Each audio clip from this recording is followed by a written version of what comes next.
Thank you, Walter. I really like that introduction.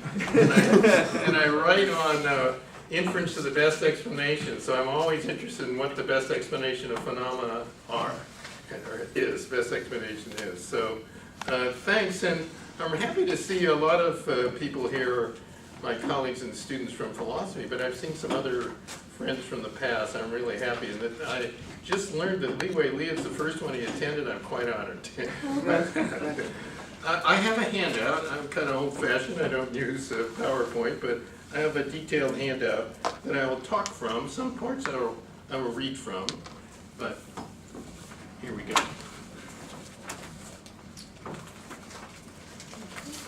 I must say, while it's coming around, that the title of my talk is Solving the Abortion Problem. You might have noticed when Walter sent around an email with the flyer, he said that Professor Bruce Russell will attempt to solve the abortion issue. All I have to say to you, Walter, is, oh ye of little faith. People who know my position on the God issue will see how ironic that is. How are we doing? You got it back there? Everybody have one? So I want to start out just by a couple items of terminology. I'm going to use the word fetus to refer to the embryo, the zygote, the embryo, what's officially called the fetus. So from the conception onwards, I'll call that being a fetus, even though technically they're different names. And about viability, that'll come up. It's something that comes up in Roe v. Wade and other kinds of settings when they talk about abortion. So by viability, I mean it's when a fetus can exist independently of the mother. This will vary as medical technology advances. Fetuses will be viable earlier and earlier. And some things I'll set aside. I won't speak to them. The one I'll speak to just briefly later on. But I won't talk to the issue about when a fetus will not have a life worth living if born. This sort of case introduces questions of euthanasia. So it's just a special case about abortion, but I think it really introduces euthanasia issues, so I'm not going to speak about that. I'll talk about it in Q&A if you want, but for this talk, I'm going to set that aside for the most part. And also the case where it's either the mother or the fetus that can survive, but not both. I'm not going to talk about that one really, but I will in Q&A if you want. But this is a question about the priority, even if we grant that the fetus has the same moral status as a child. Okay, so those are some preliminaries. Now, here's the central anti-abortion argument. It goes, it's always wrong to kill an innocent person. Abortion is the killing of an innocent person. Therefore, abortion is always wrong. And for the most part, before I get to this essay in a minute, philosophers focused upon the second premise about abortion is the killing of an innocent person. The issue was, well, what makes some creature a person? And that was the focus of the debate. And I will take that out, but as a matter of fact, I'm going to start with the first premise. It seems like it's obvious, but you'll see that there's a famous article by Judith Thomson at MIT that questions whether it's true that it's always wrong to kill an innocent person. So let's start with premise one. Here's an example where it's not always, I think it shows it's false. It's not always wrong to kill an innocent person. It's a famous case of, sometimes he used to be called the fat man. It's politically incorrect to call him the fat man now, or the big guy or something like that. So he goes spelunking with his friends. Let's say there are 5 friends and the big guy. And the big guy leaves the cave first. And he gets stuck in the mouth of the cave. And here's the bad news. There's water filling up the cave. So if we do nothing, first version is his head is pointing inwards. If we do nothing, all 6 will die. The 5 and the big guy. So you're outside, you know what's going on. And so would it be permissible for you to blow the big guy free? He's going to die anyway. It seems to me that it is. And so he's assumed to be an innocent person. So sometimes it's all right to kill an innocent person. I think that's right. I think it's a good criticism. I think it doesn't apply in a central way to the abortion issue. So I'm going to set that one aside, but I just am going to recognize it. I think it's a legitimate criticism. But I'm going to consider Judith Thompson's famous criticism, which I think is directly pertinent. So Thomas imagines this case about a violinist. The violinist's kidneys are failing. The Society of Music Lovers doesn't want this violinist to die. He's a really good violinist, and he's a nice guy. And every good thing you can say about him is true. And so what do they do? Well, they try to find some dialysis machine. That won't work. They try to find some volunteers. Nobody volunteers.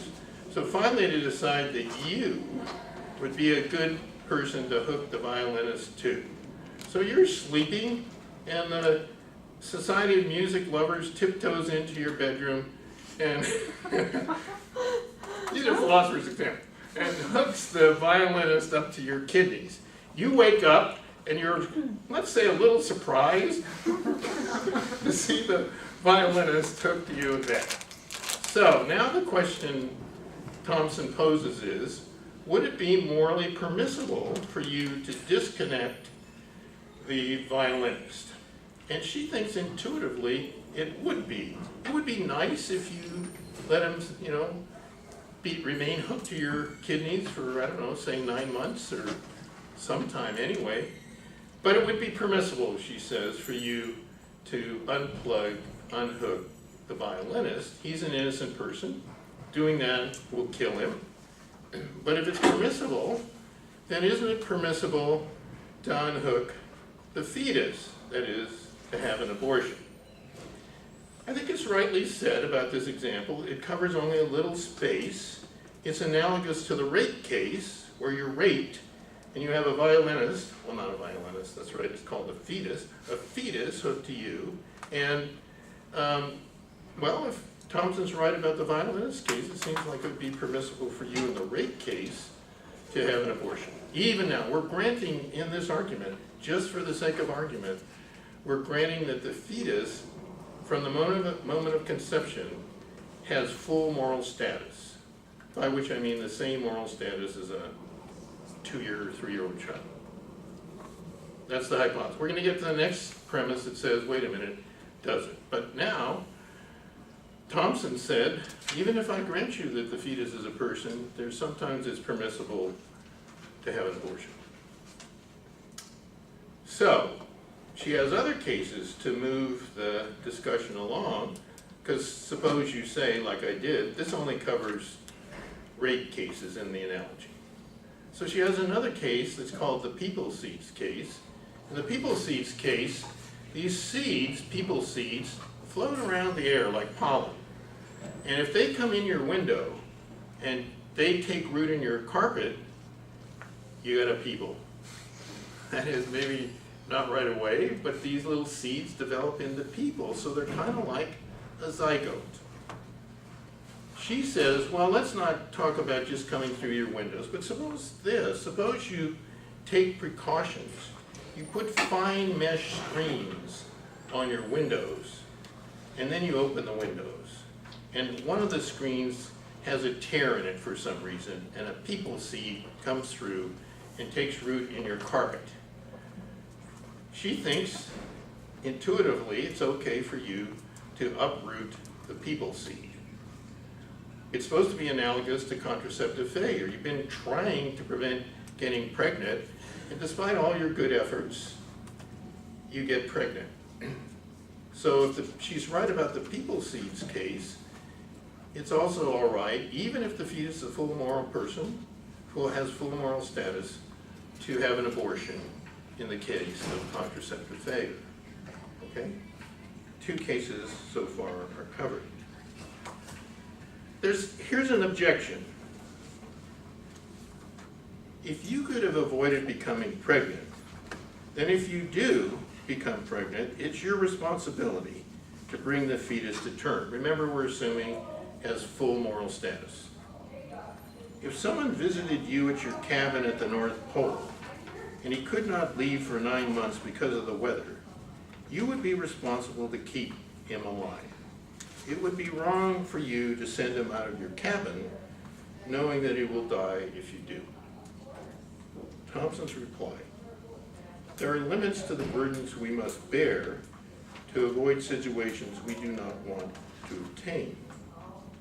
None of us wants to be robbed, but it's not our fault if we get robbed because we did not stay home or hire a small army to protect us when we go out. The thief can't complain that it's not his fault that you were robbed, because if you had stayed home or went out with lots of bodyguards, he would not have robbed you. How's that for a defense? Try that one on a trial.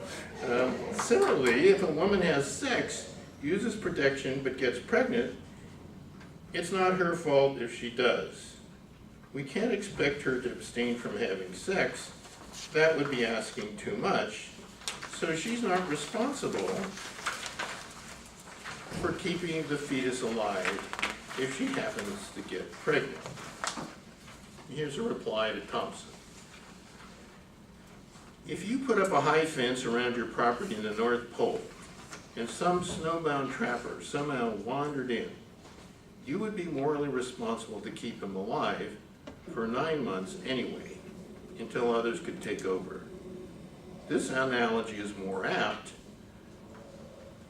to getting pregnant and when taking precautions against pregnancy, which fail. I'm going to let that one hang. It's a good topic for discussion a little bit. I wanted a couple back and forths there on that one. Objection 2. If you could easily have prevented someone from dropping in at your cabin, or actually invited someone to visit you, then if someone does show up, you have a responsibility to keep him alive until others can take over. So if you have not been taking precautions to avoid pregnancy, or actually have tried to get pregnant, then you are responsible for bringing the fetus to term if you do get pregnant. So we're kind of moving along the responsibility line. So one was contraceptive failure, we had a back and forth there, and now is you're not really being careful, you're not taking precautions, and the last one is you're intentionally trying to get pregnant. Remember, the background at this point is still, we're assuming for the sake of argument that the fetus has the same moral status as a child. What still needs addressing, I think, is how do differences in the responsibility for being pregnant and the burdens the woman must bear to bring the fetus to term affect her obligations to bring the fetus to term. That's what the kind of issues are kind of showing their face in these last couple of objections and replies. Now, probably most of you are here to hear my rap on abortion, which is coming up. Now, I don't want to offend anybody, and it's not really about the abortion issue. It's a rap on Thompson, basically, in honor of argument. So here's how it goes. Remember, I'll give you a little background. Remember, I said that initially philosophers focused on the question, is the fetus a person, or when, if ever, is the fetus a person? And that was a question about the status, the moral status of the fetus. And there's another example, a famous one from Thompson I should tell you about. She imagines she's in the hospital, dying, and Henry Fonda comes in, and all she needs to be saved is for Henry to walk across the room and put his cool hand on her forehead. Now she says, I don't have a right that Henry do that, but it would be nice if he would. Okay. Nice and moral status come up in the rap. Here goes. Status of the fetus is what it's all about. That's what people thought. Along comes Thompson, says, oh no, it's not. Take a violin and it's hooked to you in bed. If you pull the plug, the violinist dead. Is that murder? Putting him on ice? No, said Thompson, it's not. It's just not very nice. Status of the fetus, burdens on the mom, voluntary sex, sex with any Tom. The last words on abortion? Thompson, surely not. The problem of abortion requires further thought.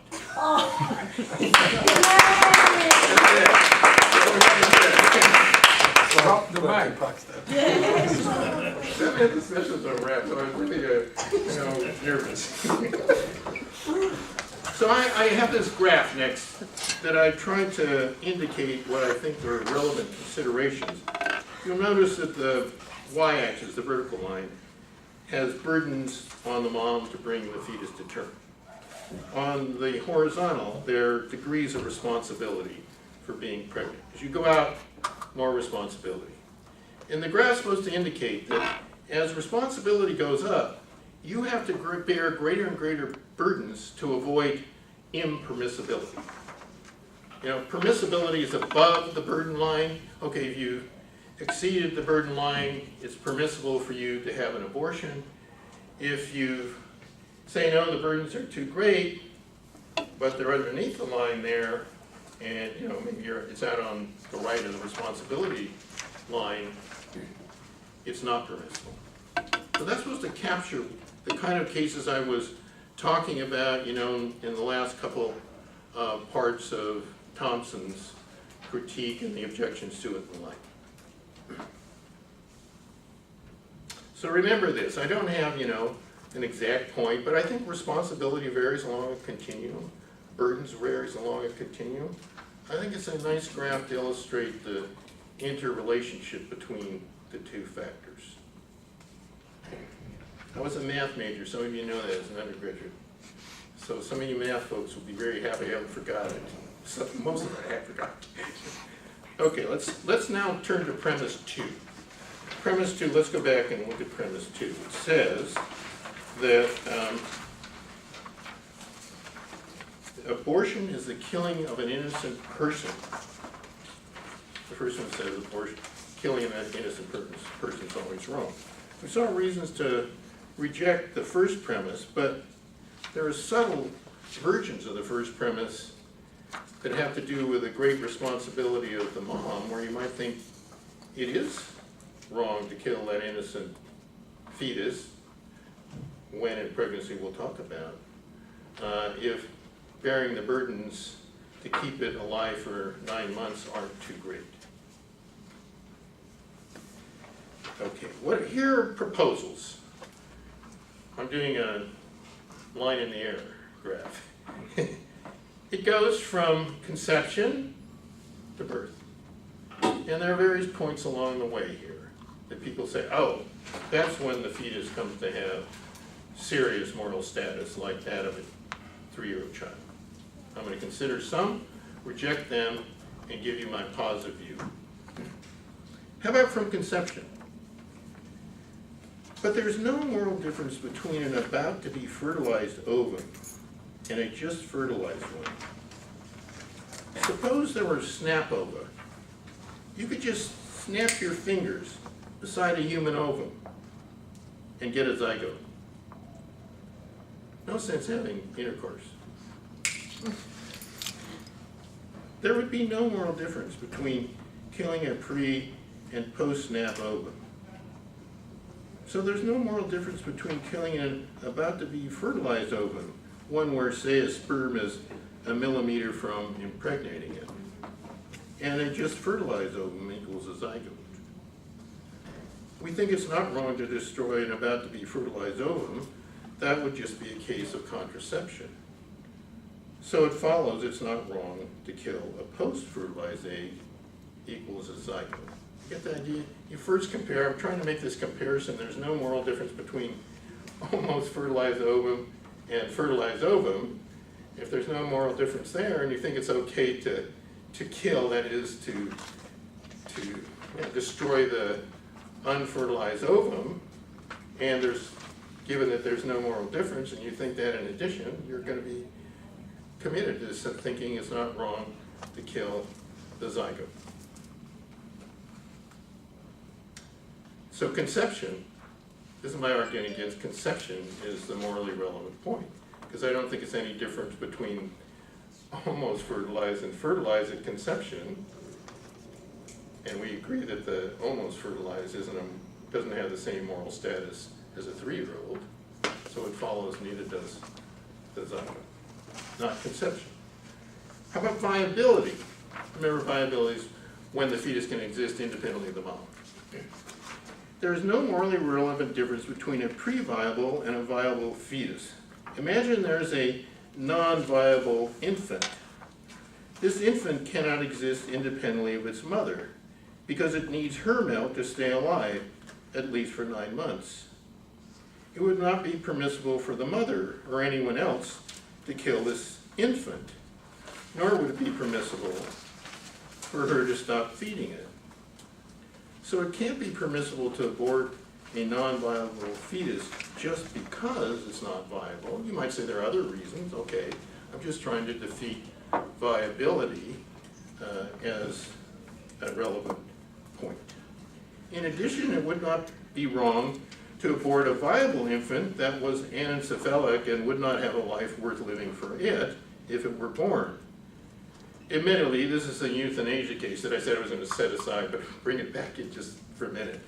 It's not, it shows that being viable is not sufficient by itself to make abortion wrong. You might say, well, no, it's not because it's viable or not, it's because it's conscious or whatever. Okay, we're going to get to those, but I'm just trying to defeat one proposal at a time. Finally, the ones I'm going to try to defeat, potentiality. This does not seem sufficient by itself to make it wrong to abort. Given current cloning technology, many of the cells in our bodies are potential persons, but it's not wrong to kill them. So it's not mere potentiality which is sufficient to found serious moral status. Finally, here's my positive proposal. Consciousness plus being a potential person. We have just seen that being a potential person is not by itself sufficient to have the same moral status as a normal child or infant. I would say that mere consciousness is not sufficient either. Snails are probably conscious, but it's not wrong to kill them, or at least it would not be if they were people snails, snails that had to attach themselves to people to stay alive. That's probably what actual leeches are like. But when you put these two factors together, consciousness plus potentiality, then you get a being with the same moral status as a normal child or infant. Here's a couple of comments to finish up. This view has to be combined with the graph I offered to provide a complete solution to the problem of abortion, leaving the set-asides aside. Because I'm going to say, okay, now at consciousness plus potentiality for becoming a normal infant is sufficient for having that moral status I've been talking about. But now, don't forget, there's also these issues about how responsible was the woman for being pregnant and how great are the burdens on her to bring this fetus to term that must be factored in. You can't go back to the view that, oh, you just proved to me, Russell, I really like that the fetus has full moral status once it has consciousness and this relevant potentiality, so it's always wrong to kill a fetus like that. No, don't forget what we learned from Thompson. Even though I tried to extend what we learned from her, we have to take that kind of stuff into account. And I say the stuff that I learned from Thompson is, even if she doesn't explicitly say it, in virtue of reading her essay, is responsibility and burdens matter, even if you do have a person, if the fetus is a person in the sense of having full moral status, that is the status of, say, a 3-year-old child. Last comment. It matters that the fetus is attached to a person. If we could keep a fertilized egg alive in an artificial placenta, then our obligation to do so would require us to bear greater burdens than in the actual case where a fetus is attached to a woman's body. It would also make a difference if the violinist could be kept alive in an extra bedroom, not attached to a person. I think she would have greater responsibility. She would have to bear more burdens if the violinist wasn't attached to her, but she just had, he was in the back bedroom, she had to bring him food and things like that, maybe take him to the bathroom, who knows, but it wasn't attached to her. So I'm saying that Thompson makes a moral point by saying, you know, brings out a moral point by it's being attached to the woman is morally significant. It's not the only thing that's significant. These considerations support the idea that the line in my graph would have to go up if the fetus were not attached to a woman's body. That is, the burdens would go up on you before you could, it would be permissible for you not to take care of the violinist in the back bedroom. That the initial line is lower down, indicates the moral significance of the fetus being attached to her. Thanks, that's it.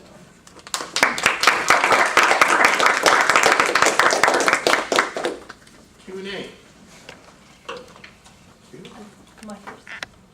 So can we go back to the Henry Fonda example? So let's grant that Thompson is right, that she doesn't have a right to Henry Fonda's cool hand on her forehead, right? But we could also agree that although she doesn't have a right to his hand, that Henry Fonda has a duty to help her because he doesn't incur much cost, right? Now, there are, of course, duties that are not correlative with rights. So even if she doesn't have a right to his help, he still has a duty to help her. Now, we could say it's not only Thompson, but let's say that there was an ailing dog who's about to die, right? And it required Henry Fonda's hand. You could say that although the dog also may not have a right to his touch, that Henry Fonda does have a duty to, put his hand on the baby. So what my point is that, look, it seems that we could talk about the permissibility and impermissibility, which is a feature of the actor, not the baby itself, right? So the status of the baby and whether it has rights need not be addressed, right, to designate whether the act of abortion at a certain point is permissible or impermissible, because that's a feature of the duty bearer, not the right holder. I understand. Yeah. I agree completely with what you say. Okay. I introduced it because I wanted to use the word nice, and I wanted in my rap. Can you do that? So I agree with you completely. However, I don't know whether I do. I agree that he has a duty. Yeah. I'm not sure that she doesn't have a right. I know there are cases where there are duties without correlative rights. The standard one I talk about is where you're a lifeguard and 5 people are drowning, and you can only save 2. Well, no one of those 5 has a right against you that you save him or her, but you have a duty to save as many as you can. I think we agree about that illustration. So I do agree that sometimes there are duties without correlative rights. I just happen to think that she actually has a right, that we have not only rights to not harm, but we have some rights to be helped if it requires only a very small amount of burden on the helper. But I certainly agree he has a duty. Eric? I had an utterly minor point, but then I was thinking about other things. Utterly minor point is you sometimes describe these cases as shifting the line on your, so the burdens shift the line. Yeah. And that didn't seem right. What happens is just that the burdens change. So the burden in the case is different, and that makes you above or below the line that you've got. You don't have to shift the line. Oh, actually, I think it does. I mean, what I'm really saying is that if the violinists were in the back bedroom, the amount, well, maybe not. The amount of burden. I think lowers the burden, and so that could change which side of the line you go on. You think it lowers the Changes burden? where you are on the graph, not the line itself. Yeah, exactly. I was thinking that's actually, my I understand. And it might lower the burden because you think, the burden being attached to the darn violin is a pain in the ass. But I think actually, I believe that the burden goes up too. I mean, it's kind of good for you if you don't have to change the line, though. That's true. Then you say that's that's Yeah. part of the general, Yeah. there's some, slope and, values that we fix, Yeah. and that's, Yeah. part of your view. I just so- didn't believe that. I wanted to make this point that I thought Thompson was making, that your body has some kind of additional moral status, and that figures in on how much burdens you have to bear, that it lowers it, really lowers it, not just, as a matter of fact, it's lowered. Okay, what's the other one you have more serious about? No. I don't know, I think Vince did, and then Leeway. I just want to follow up on your answer to the first question. It sounds like what the two of you are agreeing about is that the line in your graph is basically just a line about how we identify when somebody has a duty to act some way. That becomes also a function of the burdens and the potential outcome. And if that's right, then what I really think you're saying is the whole business about the right to life that's supposedly enjoyed by the fetus falls out of the discussion altogether. Yes, I do. When I teach this abortion issue, I say, well, okay, we're gonna talk about rights here for half an hour, blah, blah, blah. Okay, forget that. And we're just gonna talk about your duties. Because I think there is this connection, I was saying to Catherine, I think it's a matter of here, but I say, okay, we don't have to really wrestle and argue about rights and stuff like that. It's all about duties. Anyway, All right, I'm going back to the graph here, where you indicate that responsibility drives up burden, the burden. yeah. Could you comment on how adoption as an option Oh, an option. for the mother would affect your solution? Oh, so I don't think it figures into my discussion, because I'm just talking about the period in which she's pregnant. And so there's this burden she has to bear, and of course at the end of 9 months, then she could give it up for adoption. But I'm worried about the burden during that 9 months. It's like when you're at the cabin, for 9 months you're snowed in, you can give the guy that's wandered in, the trapper, to somebody else at the end of the 9 months. But what should you do during those 9 months when, if you put him out in the snow, he's dead? Or So- you extended the time horizon to 20 years.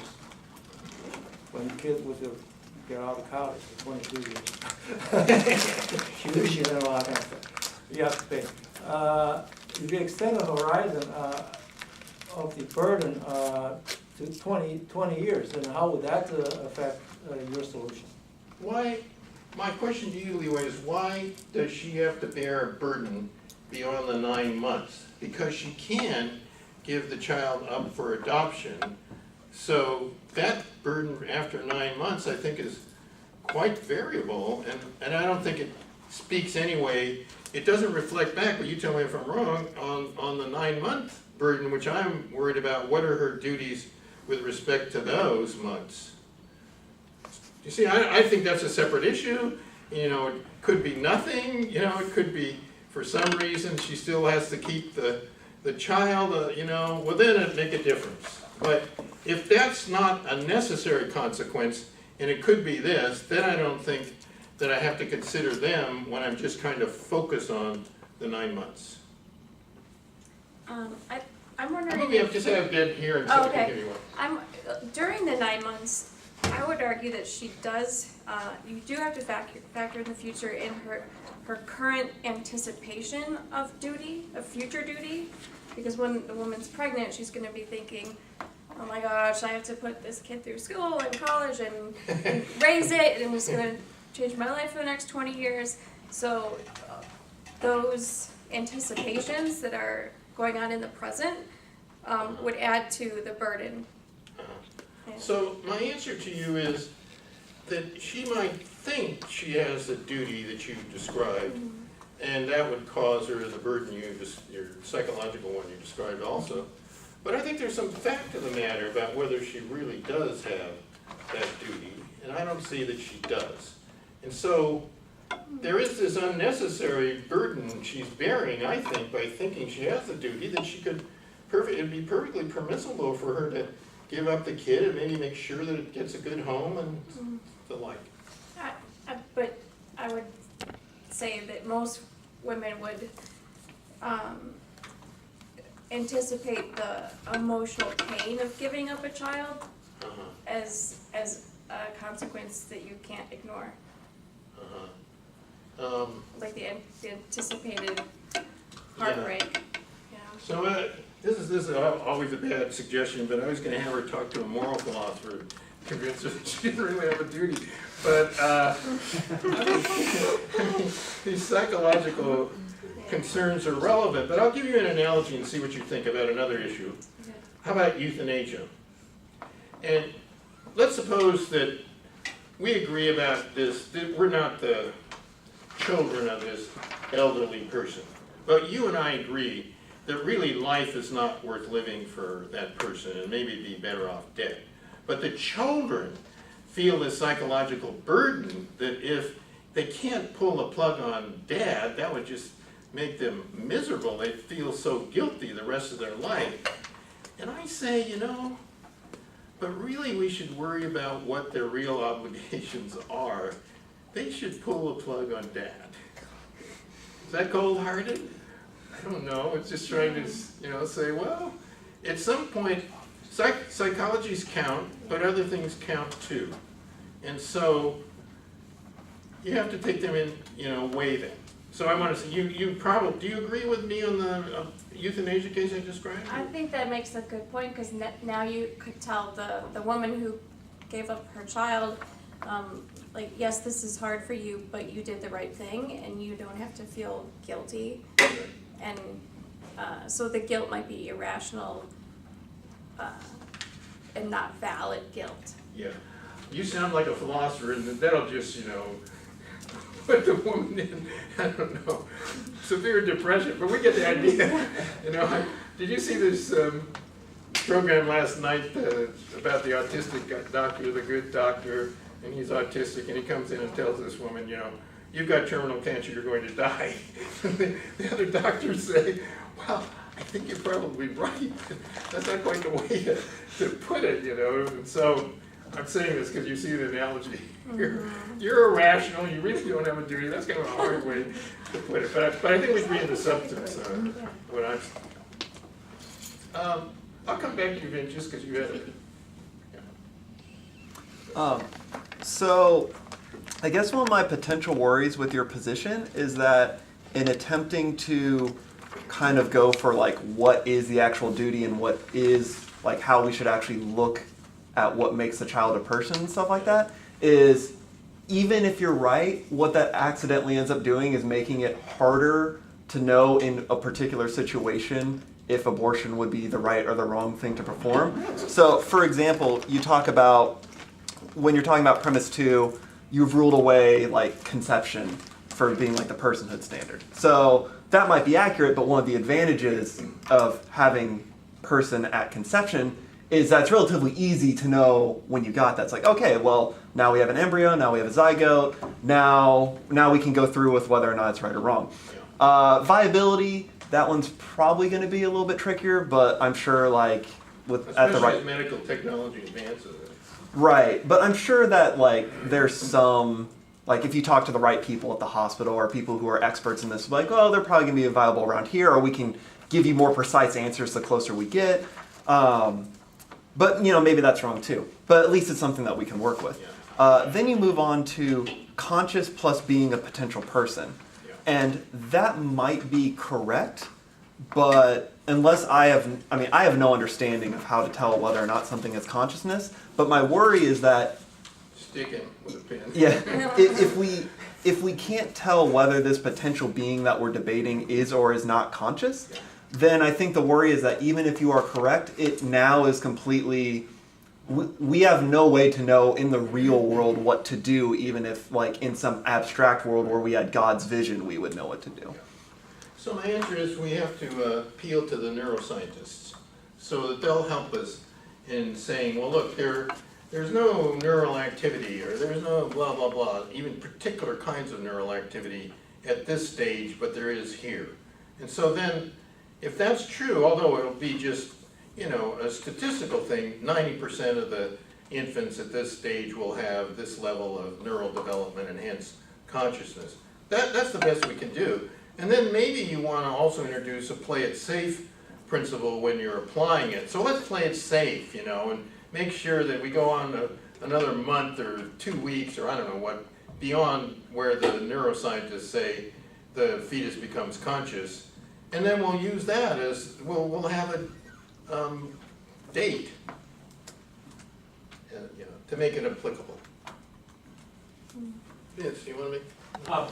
It seems to me that your principle actually doesn't need 9 months. All you really need is some point of viability. And if there's another mechanism in place for the fetus to become, grow to term and be healthy without requiring the mother actually carrying it, has viability, that would be the limit of the mother's obligation.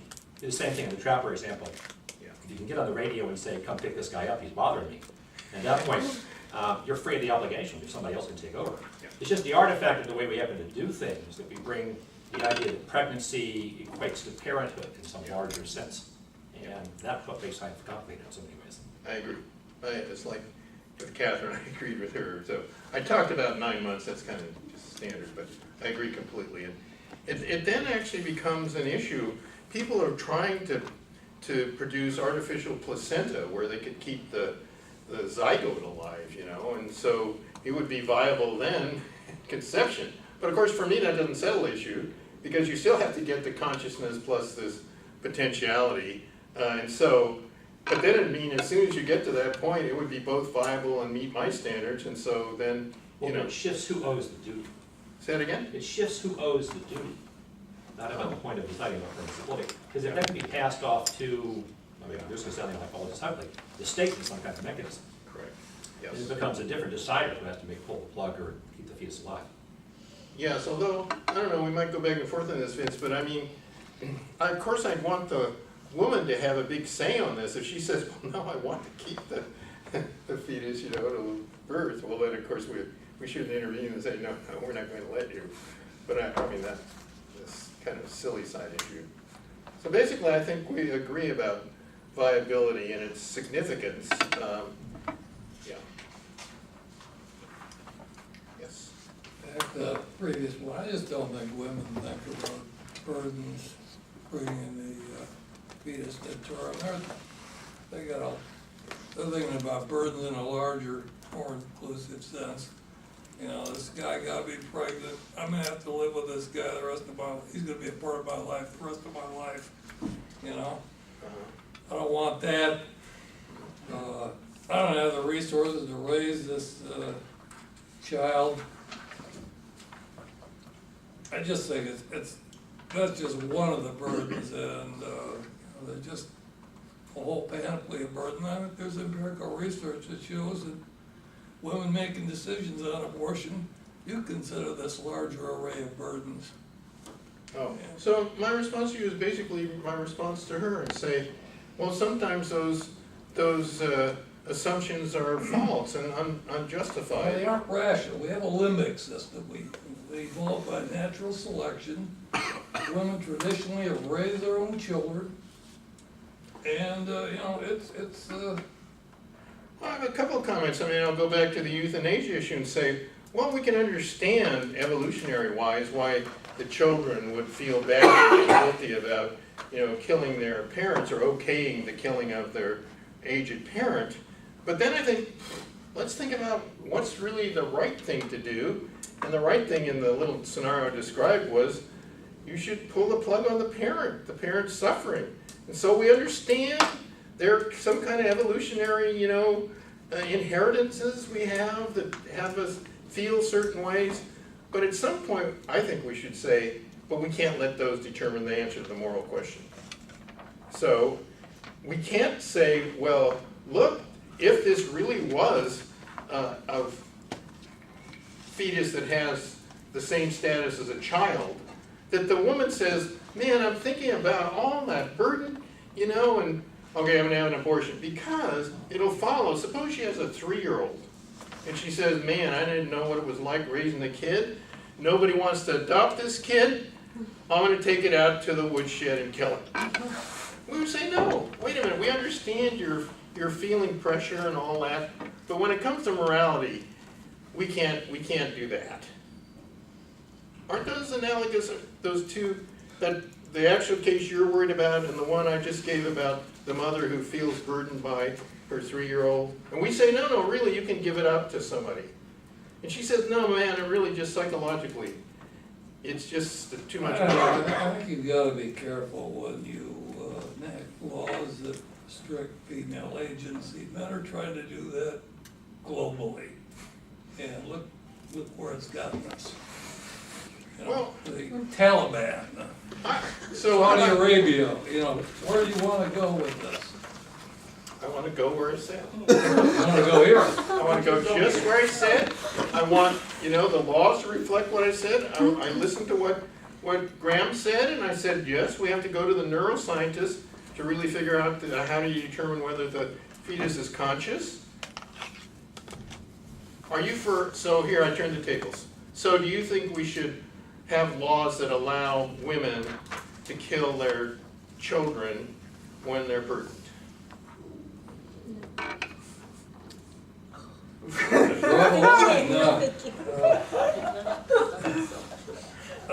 You know, the traditional societies, they did. What's that? Sorry. In many traditional societies, they do. They have twins, they kill one of them. It's just So they I'm can pass making that. this personal. No. I want to know whether you think it's okay. No. Now, step one. Step two, tell me the relevant difference between what you just said and the case that I'm describing, where if you grant that the fetus at some point has the status of a 3-year-old child. I'm not gonna go there because it's not a 3-year-old child. You know, parental investment is pursued. You weren't convinced by my argument, but you can do hypothetical. If it were, what would you say? You would say it was wrong. Doesn't consistency matter? That's what philosophy is about. Be consistent. How can you be consistent? I'm listening to it. I think maybe there's a way, but don't you have to be consistent? Not really. No. Not the way the brain is organized. There are all kinds of, like psychologists have a lengthy list of cognitive Yeah. You know what people have found? fallacies. Sociologists, psychologists, that there's a natural, people are often prejudiced against the other tribe. And it's borne out when people are prejudiced against people from other races. And so I think we, speaking on your behalf, should recognize this evolutionary inheritance we have and allow prejudice to be reflected in our laws. Well, that's absurd. Ah! I'm not saying you should go with every one of these fallacies, but some of them are there for a reason. Okay, I argued. You just have to defeat my argument. You can say, no, this doesn't follow, that's wrong. I'll listen. Well, they evolved by natural selection, and some of them are actually still useful. And I'm So trying to not so figure out which useful. ones we should throw out Yeah. and which ones we should keep. Yeah, there you go. So I gave an argument to tell you on this particular So issue. that one you throw out. We're not gonna agree. Tim, I'm wondering what your response to premise 2 means in your chart, or your graph. Is your graph only supposed to apply when we're dealing with a person? no. Like, that's not supposed to apply to, or is it supposed to apply to all abortions, potential pregnancies? Oh. Well, it depends on what you mean by a person. I was just using that term sometimes to mean it has full moral status of a 3-year-old. Take consciousness plus potential person. Is that just applying there? Is this all this chart's meant to refer to, or is this meant to refer to every pregnancy? Refer to what? Every pregnancy, or just situations where you're dealing with it's far enough along that you have consciousness plus a potential person? Oh. Well, I was gonna say every pregnancy, but sometimes the, defective infants or something won't meet the condition, but tell me more what you're thinking about. So my thought is if it's referring to every pregnancy, you're gonna need a z-axis, so good luck with mapping that out, relating to how valuable the fetus is at this given point. if as a zygote, it's like morally Oh, I see. equivalent to an amoeba, Oh, I see. then virtually any burden is enough to say I see. abortion would be legitimate. Oh, I If it's see. getting something closer, like whatever, like some moral value of like a squirrel or something, Yeah. equivalent to that, Yeah, I see. perhaps you have to bear some low burden, but not Yeah. some higher burden. Same with responsibility in the same continuum. Yes, I see. It's a kind of, I think, you tell me if I got it wrong, it's a kind of question about what if it doesn't have full moral status, but it has lesser moral status? And we can go back down, I don't know if you think about apes, primates have slightly less or something like that.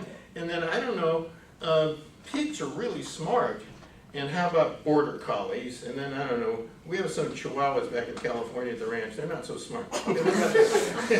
And so forth. You keep moving down, lizards and so on. I think that's Tim's question. And my answer is that sentient beings all are morally considerable. But the burden to keep them alive and whatnot goes down. So the chart would, the slope would go back to those before this point, you know, and it would keep sloping down. Same would be true for responsibility, the responsibility question, right? Like, Yeah. the reasonable precaution you have to take to avoid killing a baby Yeah. is way higher than to say avoid killing a squirrel. Like, if you're driving your car along, you see a Yeah. squirrel on the road, you should slow down and maybe like kind of make sure you don't hit it. But if you see a baby, I would probably stop entirely. You know, and be like, hey, let's Yeah. find out which baby this is. Take some risky swerving movement that you wouldn't be required to Right. miss the squirrel. I agree with all that. Okay. Chad. I'm not sure I agree with your argument that response to premise 2 from conception. Yeah. It seems like an argument could be made that there is a difference before and after the snap ovum, a moral difference. I don't remember enough biology to remember like how the DNA does its I know DNA what you're thing. gonna say, and I was gonna say. But it seems to me that an argument could be made that there is a difference between the moments of just before conception And just after? and just after the DNA does its DNA thing. Can I articulate his, I have the same Is that exact all right? point. Yeah, I'll go ahead. Yeah, sure. Okay, so prior to fertilization, it's just they're haploid, right? Which means they only have a half complement of chromosomes, right? Once fertilization takes place, diploidy is restored. It's now a diploid organism, and they say that is what being a potential person or being a person consists in. So that's what they take to be the significant difference between an ovum and a zygote. Oh, yeah. So I agree with I the think they would biology. just reject that claim that there's no moral difference. They would reject it. Of course, I grant you the biology. But I think, here's the story. You just have something, namely the unfertilized ovum, such that if certain conditions obtain, it will become a zygote. And it's very likely that it will. And when you have a zygote, it's not yet I'm going to use person, but I mean full moral status. It's not yet have full moral status, but it's true that if certain conditions obtain, it will become that. So I just see this continuum, and I don't know why that's morally significant. Yeah. Well, Is that all right, Chen? Do you want to keep going? You haven't persuaded me. he Well, had, okay, let me see. Twist his arm. he had his hand up first. Well, I just Oh, know, okay. because it's, I don't know, is that all right? Because here's Chad what- has got. here's oh, go ahead. No, I mean, I agree that I have the intuition that a zygote doesn't have much of a moral standing difference than an unfertilized ovum. But if I was the kind of person that believed that personhood starts at conception, then I would very much believe that there is a moral difference between a zygote and a ovum. Well, I think you're just stomping your foot and reiterating your position. Whereas I say if there's this continuum, and that these are so close together on the continuum, that there can't be any moral difference between them. I could see, you know, if all of a sudden there was some nifty property that at conception came into existence, like then it was conscious, right at conception, that is a morally relevant difference. But just that it's diploid rather than haploid, that's not even half the story. So I see a similar problem for consciousness though, too, right? Like the development of the capabilities that we collectively refer to as consciousness, or what consciousness is made up of. Those exist on a continuum as well. And I wanted to make that point, but then I wanted to ask a question. What do you take to be the difference between personhood and consciousness? I mean, you said it has to be potential, person, and conscious. So a zygote is a potential person, but you want to reject that as a starting point. Right.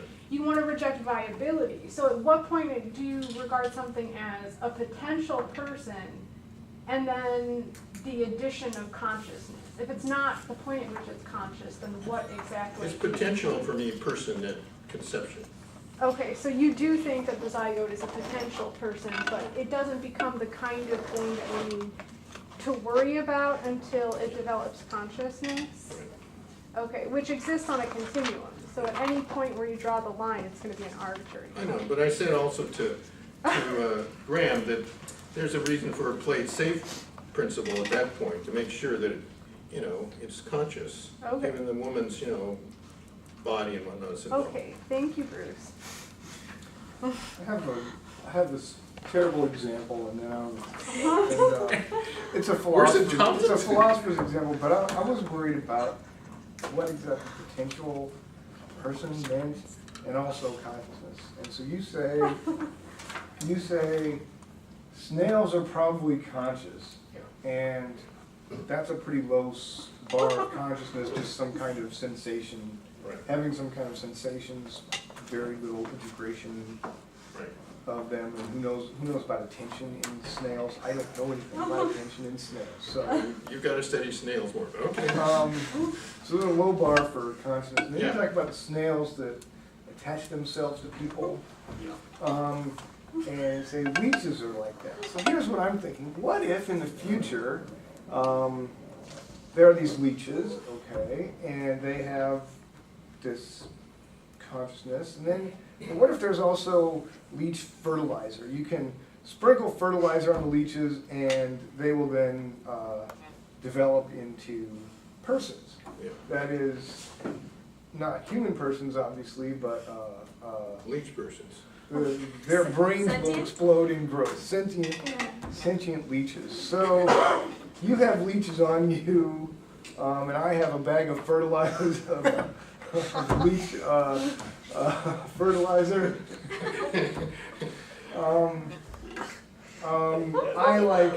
Maybe I sneak in the middle of the night and sprinkle leech fertilizer over you while you sleep. Rape. Okay, go ahead.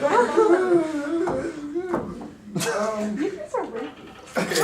You want to pose your question? But I don't know what the hell. I don't know what the question is. The question is, do I have an obligation to Do you keep? then, before going to sleep, you could easily pick your leeches off and throw them away, throw them in the lake, do whatever you do with Yeah. unwanted leeches. And then since I sprinkled them with fertilizer dust, you now, what? Are you now obligated to walk around with leeches on you for the next It's 9 months? if you excuse me, it's the violinist case. Yes. So I say the same thing. About the other one, see, this is actually why I require consciousness, because there are famous But old articles by Michael Tooley on the same topic. So they have this minimal consciousness of having some kind of sensory input and, I don't know, some minimal ability to direct attention in some fashion, some minimal attention. That's why I was trying to say, add these two things together, and it doesn't seem intuitively that these two things add up to the personhood that you're talking about. That is, so here's our leeches, sprinkle them with leech fertilizer. I say the same thing, so I'm very consistent. You're very consistent. So, I don't, It's maybe a that's virtue the of right answer. philosophers. On the other hand, I want to say about the Michael Tooley, this old famous article, he said, well, wait a minute, if potentiality by itself is sufficient, We could just take a cell or something, and he imagined then we could take a cat. We could take a cat, and now we have the capacity to turn it into a person, a cat person. And so now do we have an obligation to do that? And my answer is no. We don't have an obligation to make persons. You know, if somebody had turned this cat into a person, started it, you know, on the path, like the fertilized leech, well, that's quite a different story. And then it brings all the things about responsibility and burdens and so forth. So I say the same thing about that.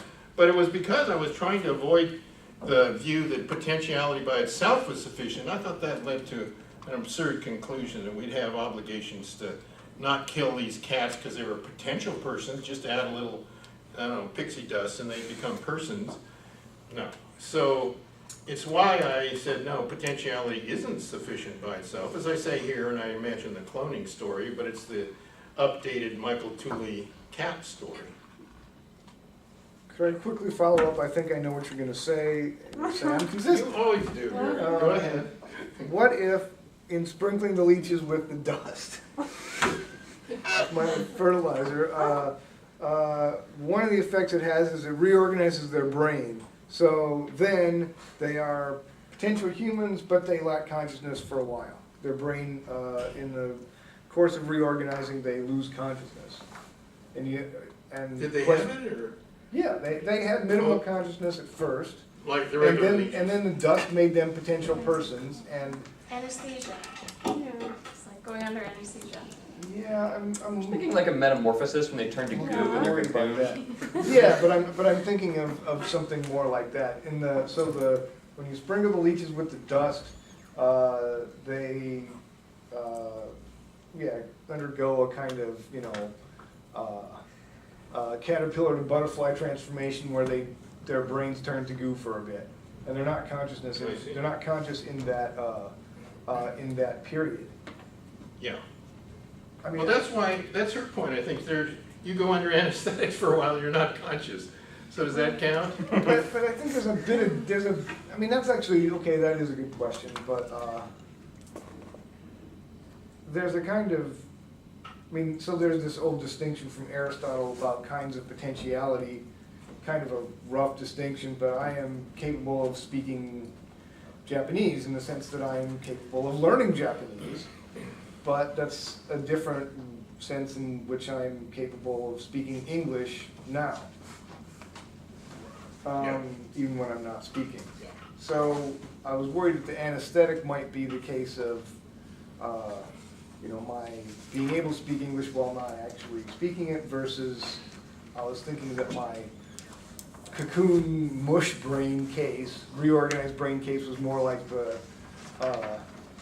my current ability to speak Japanese, that is only after reorganizing. So actually this is what I say ultimately, is that there are different kinds of potentiality, and I think I think the right understanding is, in the normal course of events, will this person become born? Or in the case of consciousness, potential consciousness, in the normal course of events, will it become conscious? And I worked on this years ago and completely gave up because I knew I couldn't make sense out of the normal course of events, and I then did epistemology. How did that change? Okay, so you have this distinction, potential personhood plus consciousness, right? Yeah.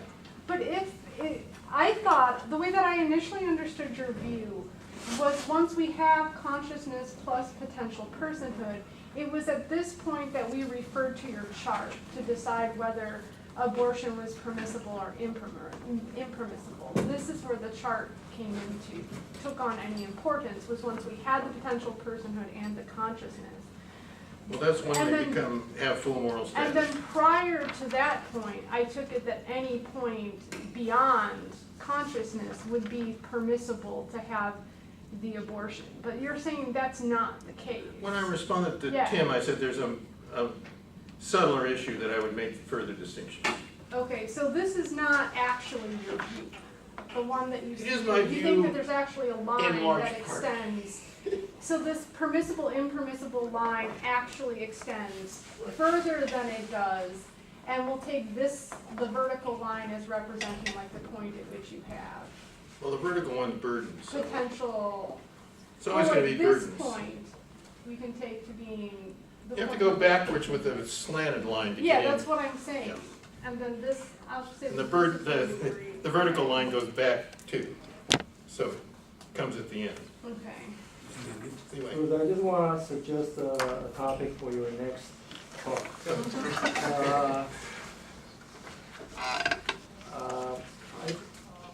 I for one see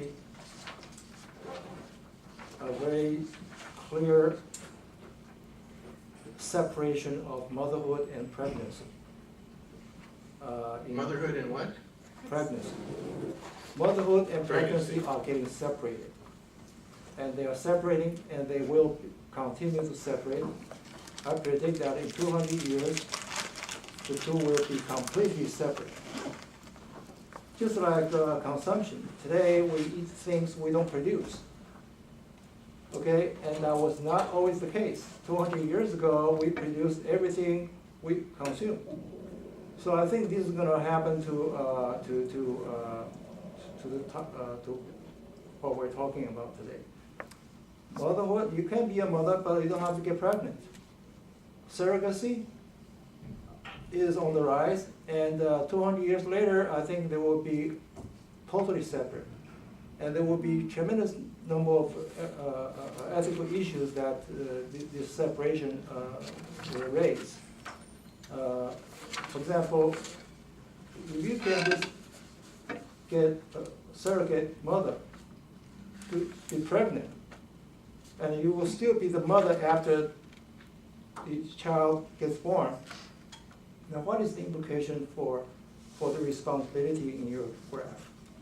Okay. So we don't have petri dishes, but we make the zygote in a petri dish and then we transplant it into a surrogate mom. Right, and Okay. what does that do to the notion of responsibility? You know, if the pregnancy is not good, you know what I'm saying? And are you responsible as a mother, even though you're not the one who gets pregnant? That is a good question. My first thought is I don't know that, the answer, but I tell you, I think if you want to talk about this 200 years you later, want a series at the Humanities Center on I think we can abortion. really write a book about it.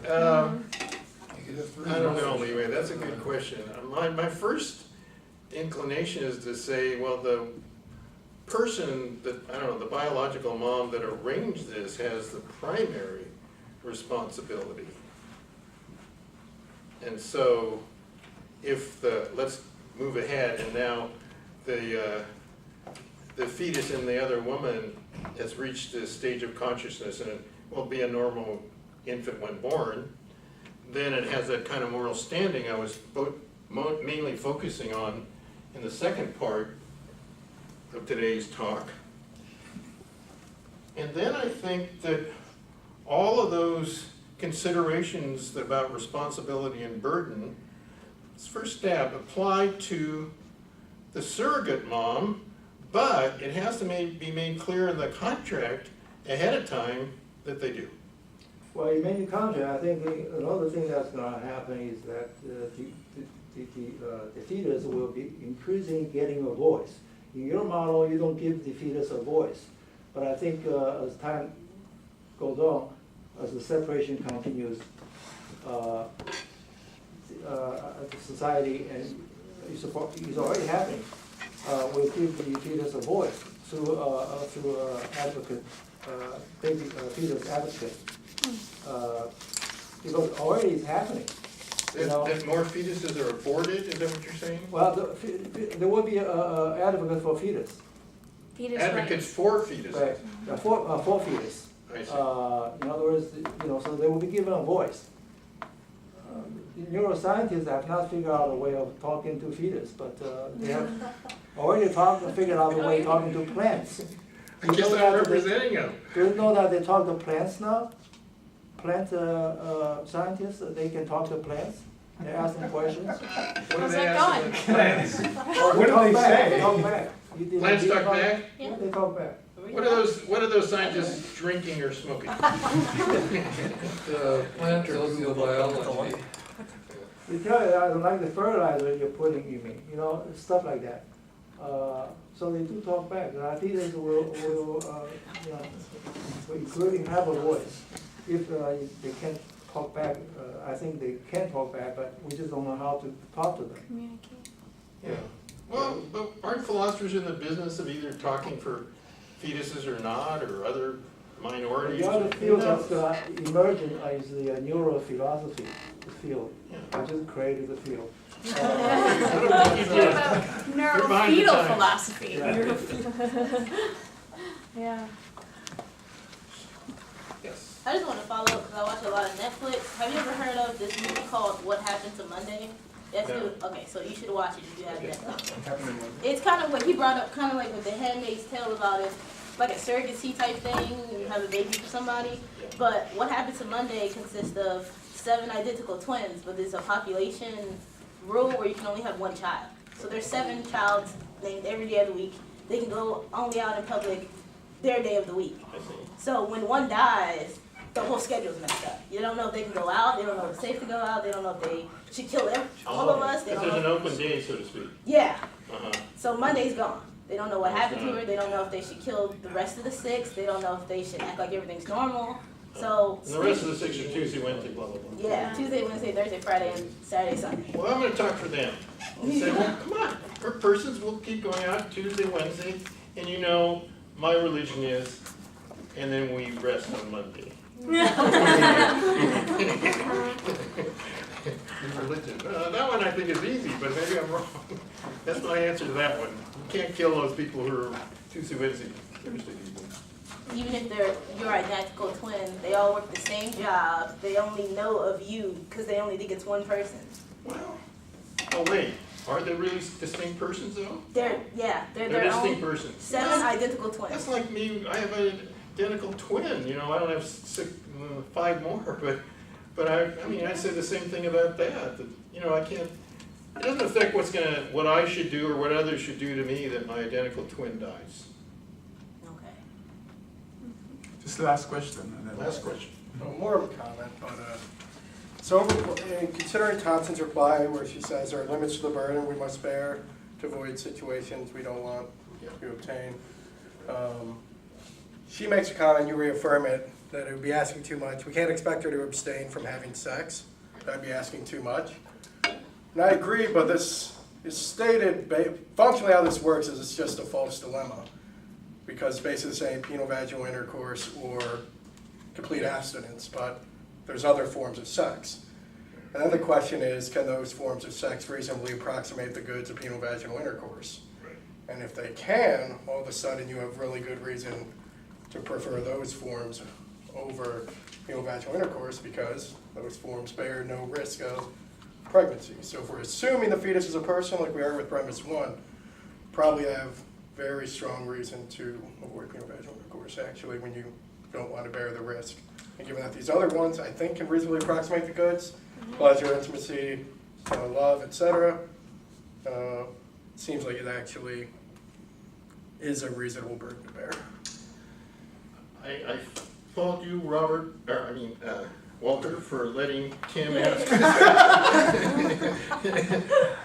I don't know how to answer it. I was kind of swept right by that one, you know, because I don't know how to answer it. It's my friend Diane Geiger and I were talking about it. She couldn't come today, but she raised this very same question. And I said, yeah, and I mean, it does. It depends on whether the relative values of vaginal intercourse versus some others is going to be an important thing. And it's not just, you know, the pleasures, but the kind of intimacy. Is there some sort of intimacy that you can have this way but not that way? And so I don't know, I agree with it. It's a very difficult issue and I swept it under the rug.